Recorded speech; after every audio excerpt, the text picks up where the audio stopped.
Hi, I'm Kevin from TravelScoot USA, and today we're going to discuss why your steering lever clamp may not be working as you think it should. Alright, so as a disclaimer, what we are discussing today does not apply to the Escape and Cruiser models of the TravelScoot because it's simply not possible. Before we address the reason why, let's first discuss parts terminology. The steering column consists of 5 major components.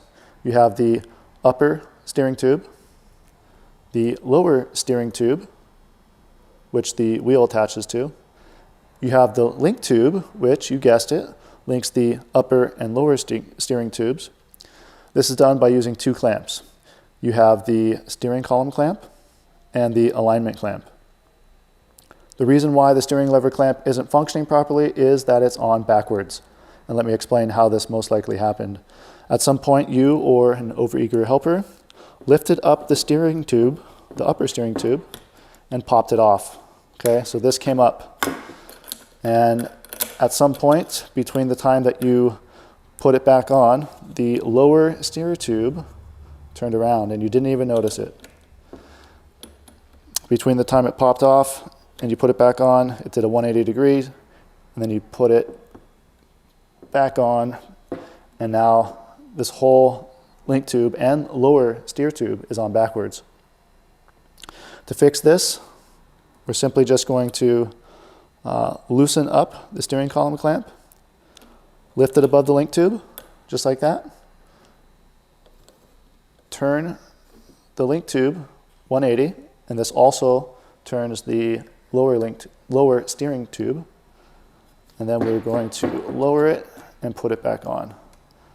You'll also want to tighten the set screw.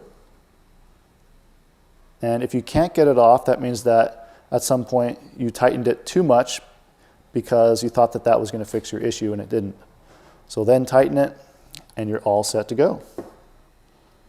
But you might ask, how do I know if my steering column clamp is on backwards? Well, let me explain the link tube.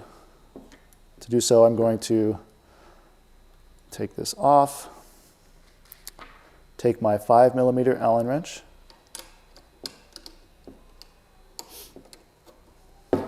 loosen the alignment clamp, and then lift it off. And we'll have both the upper steer tube attached to that because that's what your set screw does. It makes it so it will not go past it. So there we go. All right. So upon examining this link tube, you'll notice that there are 3 what I call channels. You have 2 on top and 1 at the bottom. When it's installed correctly, the bottom channel will be facing forward. So that's one way you can find out really quick if it's installed correctly. You can also tell by differentiating between the front and the rear channels. The rear channel is much longer and wider than this front one. The front one's short and it's not as wide. And so the short and thin channel should be facing forward along with the bottom portion.